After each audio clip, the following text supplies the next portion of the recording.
Hola, te damos la bienvenida a Human Buenos Aires. Somos una comunidad de fe que busca conectar con Dios.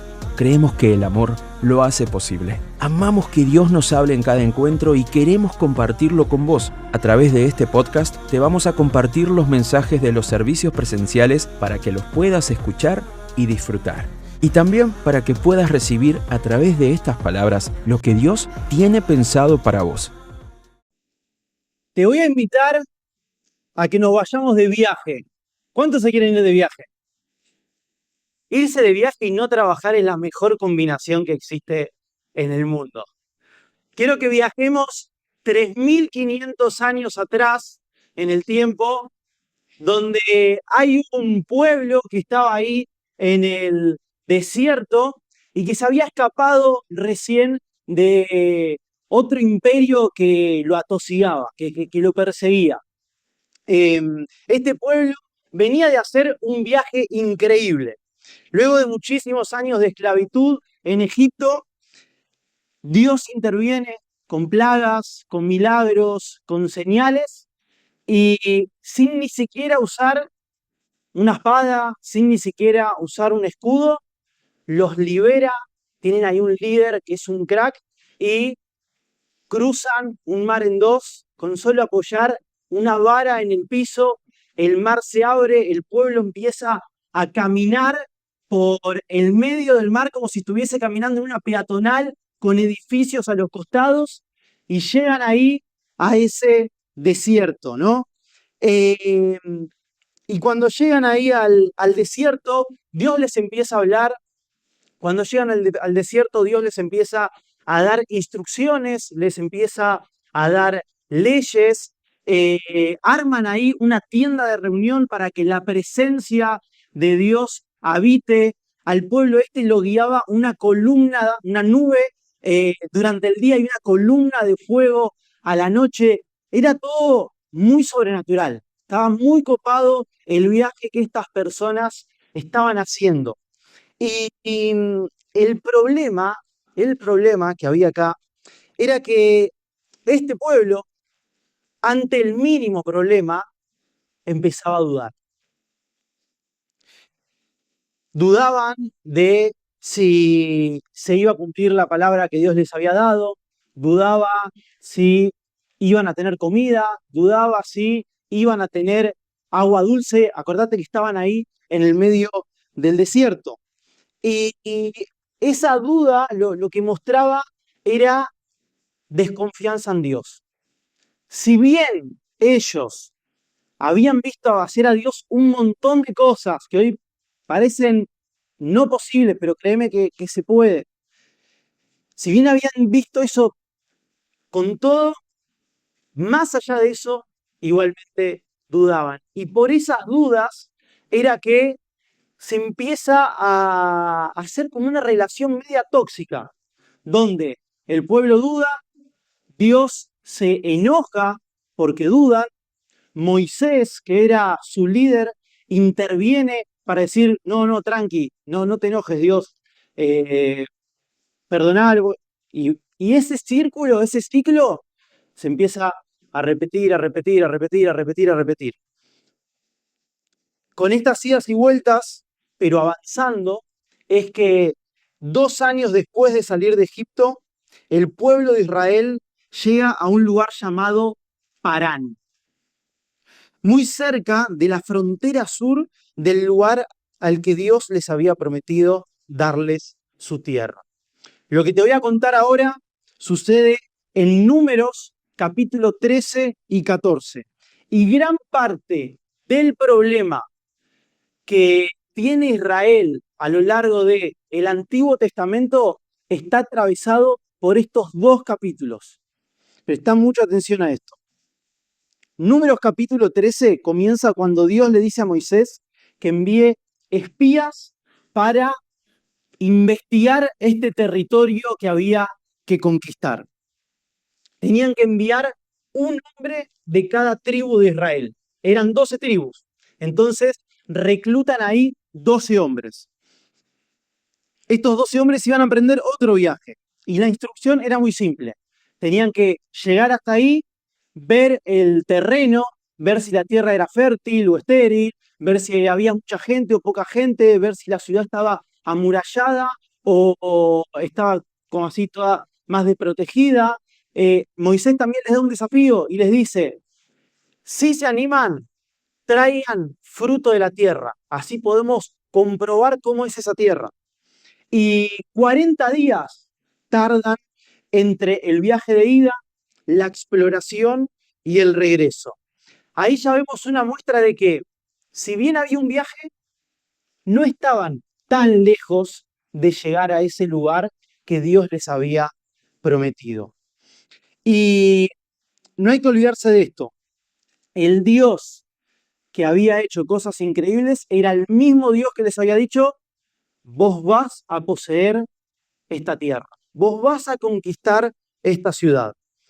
Cuando regresan, se reúnen ahí Moisés, Aarón, los líderes ahí del pueblo, llegan los 12 espías, los 12 enviados, y no estaban esos 14, sino que además había 2 millones de personas más, porque el pueblo estaba escuchando en ese momento lo que estaban transmitiendo estos espías, ¿no? Y hay que ser conscientes de esto. No había un micrófono como tenemos hoy en día acá. Era mucho del boca en boca. Entonces, los primeros escuchaban y le iban contando a los del fondo lo que pasaba y así se iban enterando. Y si había un dato que estaba mal o algo que contaron que no era lo que habían dicho en verdad, se empezaba a armar un teléfono descompuesto tremendo. Se reúnen, como te decía, y entonces los 12 empiezan ahí a contar un poco de las noticias, de lo que habían vivido. Como cuando viajás vos o viaja algún familiar tuyo y te cuenta de esa experiencia que tuvo, de ese lugar que visitó, a ver qué onda, cómo es, está bueno. Y fíjate ahí lo primero que dicen. Llegan ahí y les dicen textualmente lo siguiente. Es tierra donde fluye leche y miel. Eso era una forma de decir, es una tierra abundante, es una tierra próspera, es algo que está bueno, es un lugar al que conviene ir, ¿no?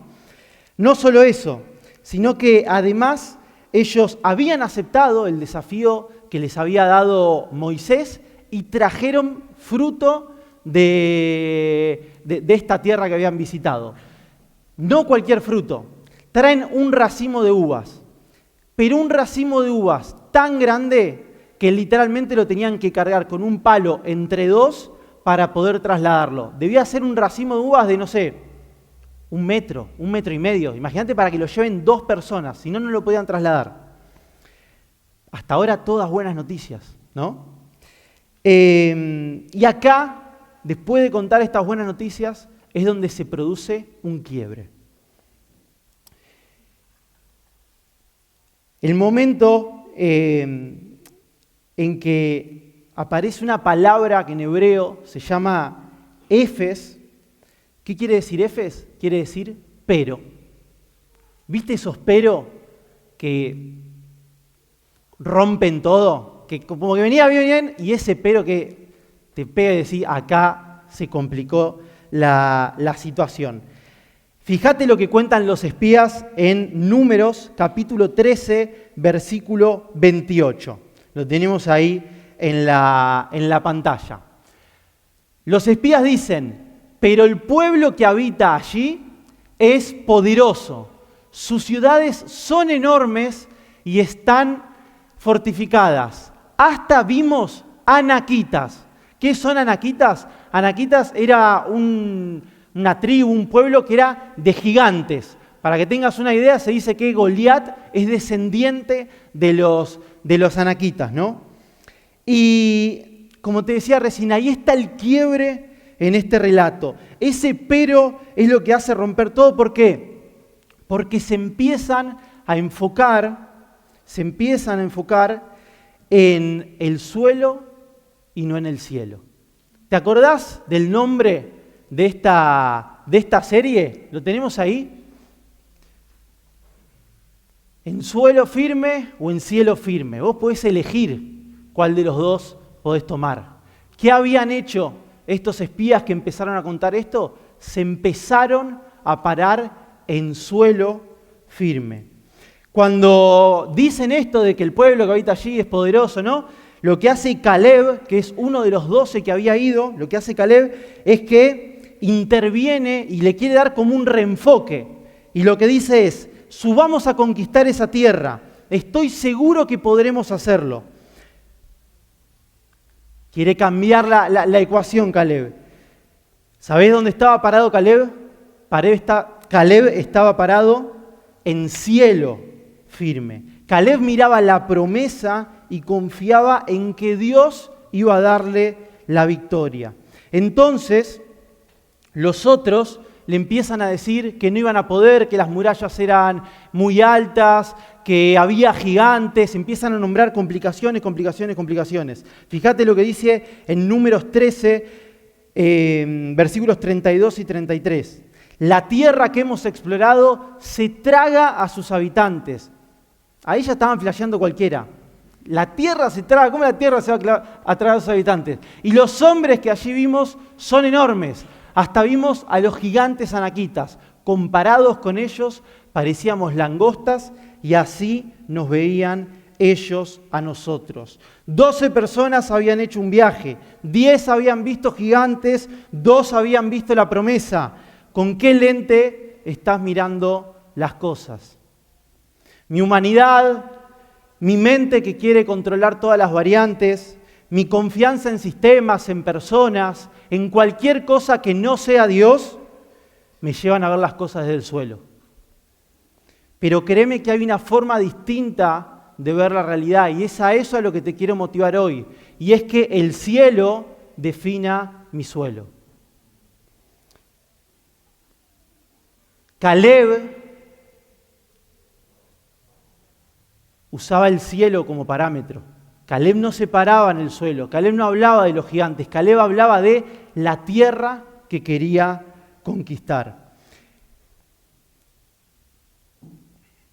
Sigue la historia en el capítulo 14 y lo primero que hacen el pueblo después de escuchar, acordate lo que te decía, la gente comentaba, era como un barullo total, porque uno escuchaba, se lo decía al otro, y claro, si vos pensás que 10 de los espías dijeron cualquier cosa, eso se empieza a esparcir, y estaba toda la gente hablando, nada que ver, ¿no? Y fíjate lo que llegan a decir ahí en Números 14, versículos 2 y 3. ¿Cómo quisiéramos haber muerto en Egipto o en este desierto? ¿Para qué nos ha traído el Señor a esta tierra?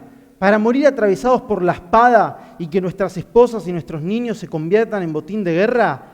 ¿No sería mejor que volviéramos a Egipto? Querían volver atrás. Miren el grado de incoherencia que tenía esta gente, que al mismo Dios que los guió, que los libertó, que los ayudó a cruzar el Mar Rojo en dos, que hizo un montón de milagros, le siguen desconfiando y no confían en que van a conquistar a estos gigantes. ¿Qué cosa peor que ser esclavo? Estaban anhelando ser esclavos. Déjame decirte que si vos hoy estás deseando volver al pasado, el cielo no define tu suelo. Sigue la historia. Y otra de las cosas que piensan es en buscar un nuevo líder. Números 14:4. Unos a otros se decían, escojamos un jefe que nos lleve a Egipto. Ahora no era Dios en quien desconfiaban, sino que desconfiaban en Moisés. Moisés, desde que estaban como esclavos, los venía acompañando, los había liderado para atravesar todo esto. Y con Moisés compartían todos los días. Y de golpe empiezan a decir ahí enfrente de él, no, busquemos a otro, ¿para qué?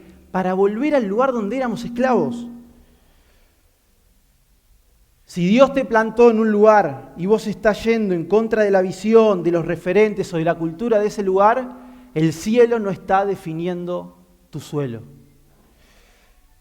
Te cuento cómo termina la historia. Fue tanto lo que murmuraron y hablaron que Dios dice, ¿sabes qué? Ya está. Voy a mandar una plaga y que queden Moisés, Aarón, Caleb y Josué. A Josué no te lo nombré, pero era otro de los que había viajado y estaba ahí con Caleb. Y dice, mando una plaga y arranquemos de nuevo. Pero, como te había contado antes, Moisés interviene y le dice, no, mirámoslo, porque... y Dios los perdona. Pero, condena también a toda esa generación por la murmuración y por las críticas y por todo lo que habían hecho, y por cada día que habían viajado, acordate que viajaron ahí 40 días, por cada día que viajaron les dice, ese va a ser un año que van a pasar en el desierto. Viajaron 40 días, van a estar 40 años en el desierto. Y esta generación que tantas vueltas dio y que tanto desconfió de mí, no va a llegar a la tierra prometida. Por esta historia que te estoy contando, es que hay tantas historias de Israel en el desierto. Tenía que haber sido el puente, el traspaso, estoy de paso acá, no era un lugar para quedarme. Pero se mandaron una y otra y otra y otra. El cielo no definía su suelo y por eso se quedaron sin promesa. Como manotazo de ahogado, como cierre ahí de la historia esta. Cuando les cae la ficha de la que se mandaron, fíjate lo que hacen. Deciden ir a pelear, ahora sí querían ir a pelear. Deciden ir a pelear y Moisés les dice, no vayan, porque ya está, no vayan.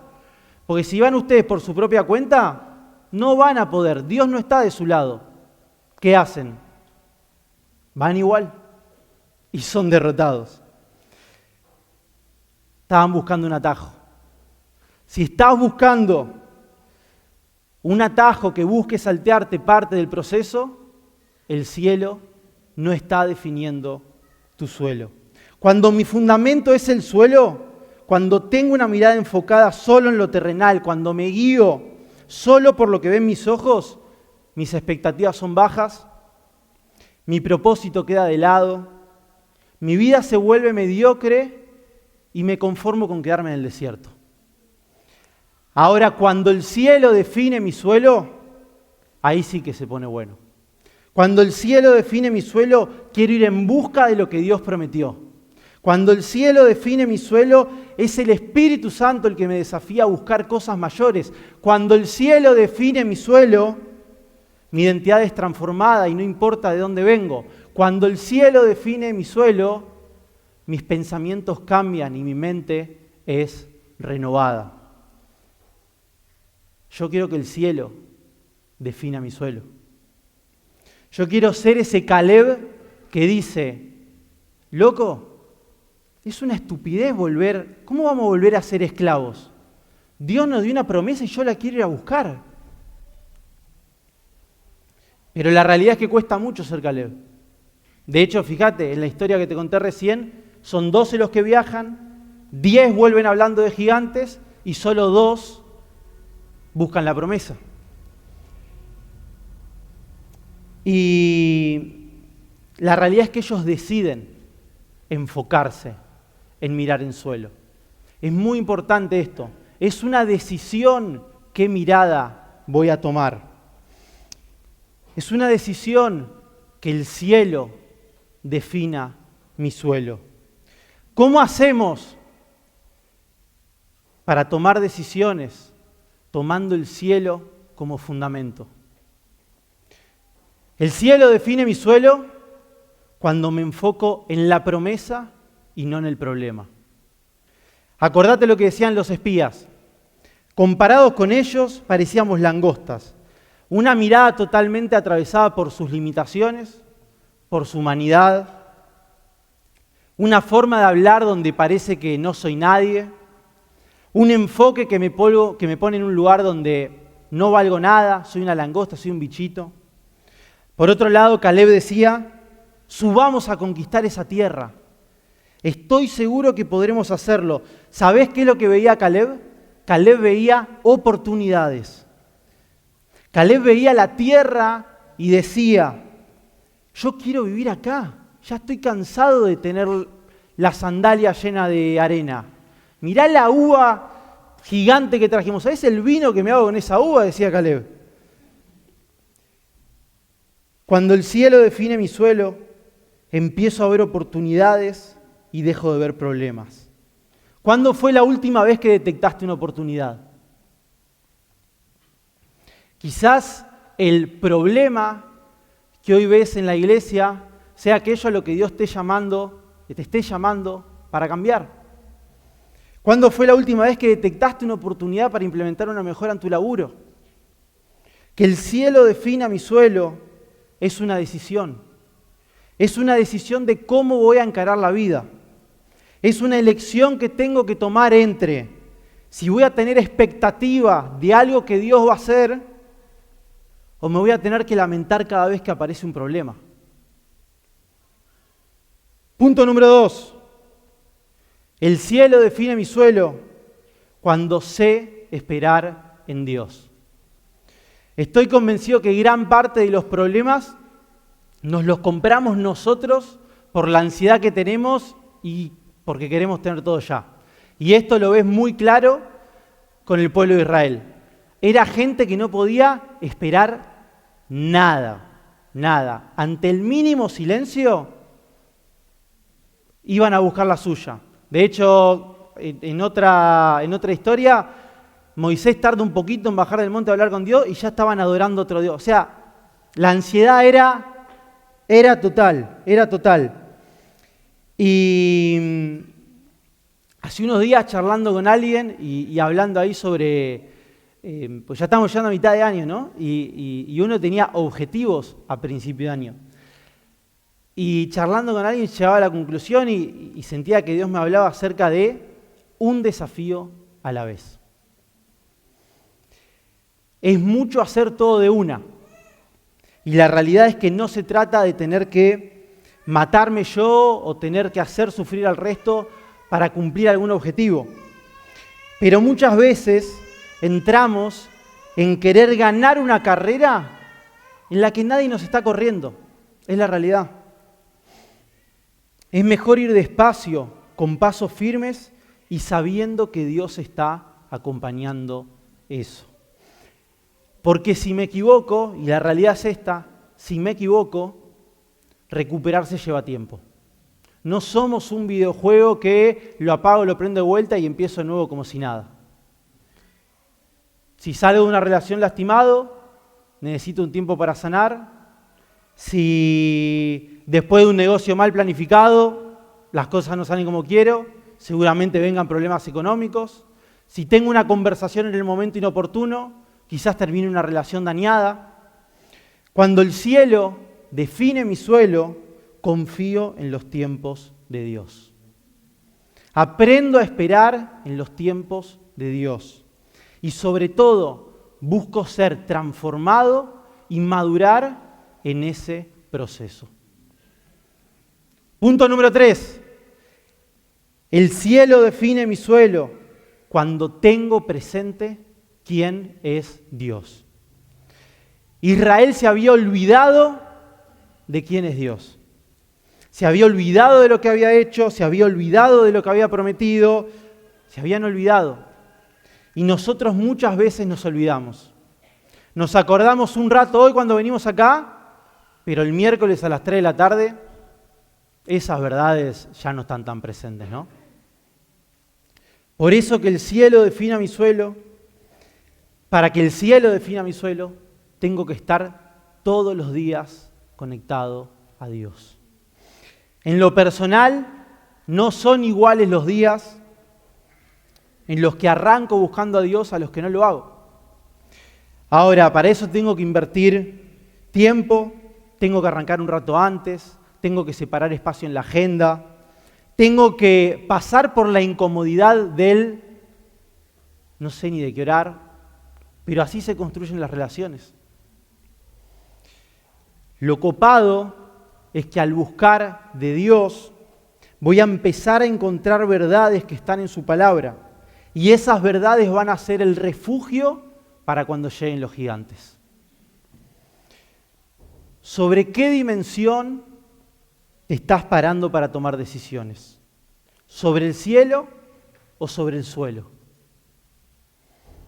Te quiero motivar hoy a que esta semana puedas tomar una decisión, solo una,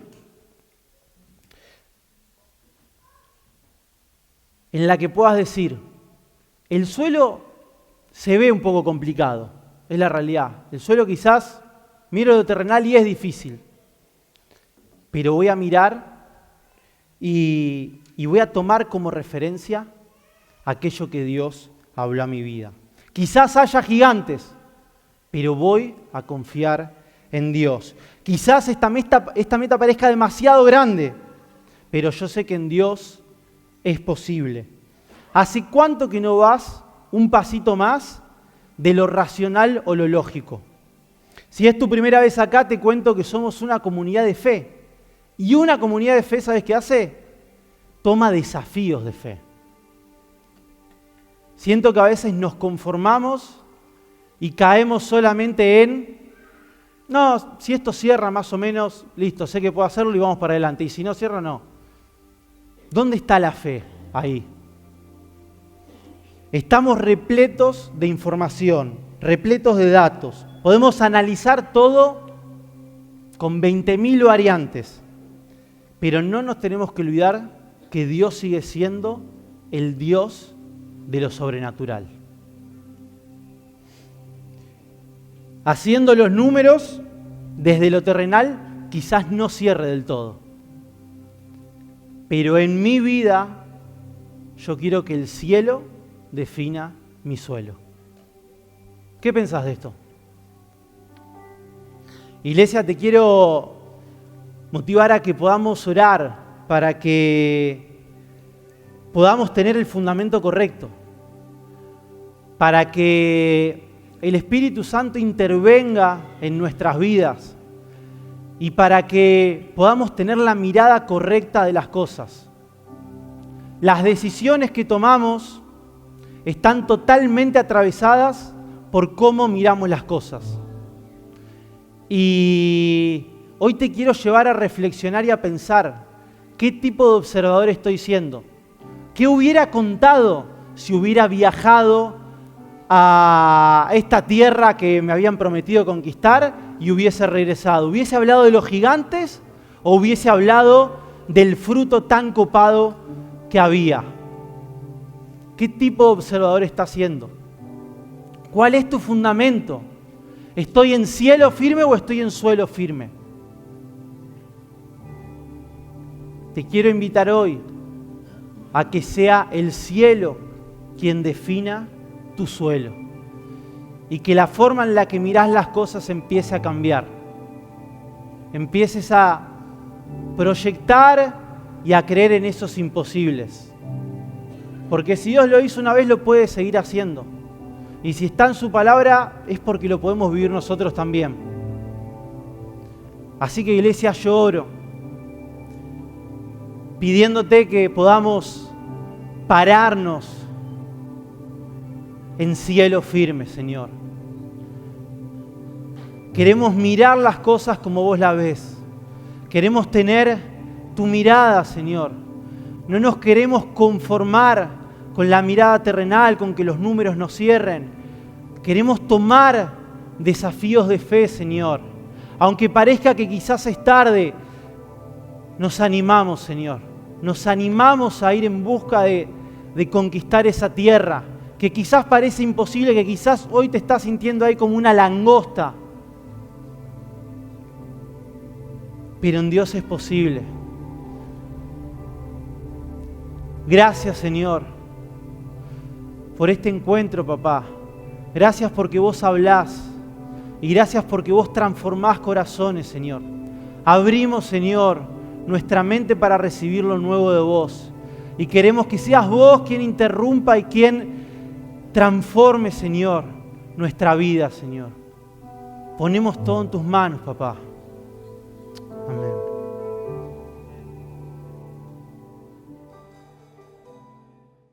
Nos encantaría poder conectar con vos y conocerte. Podés escribirnos a través de nuestras redes sociales en Instagram y YouTube.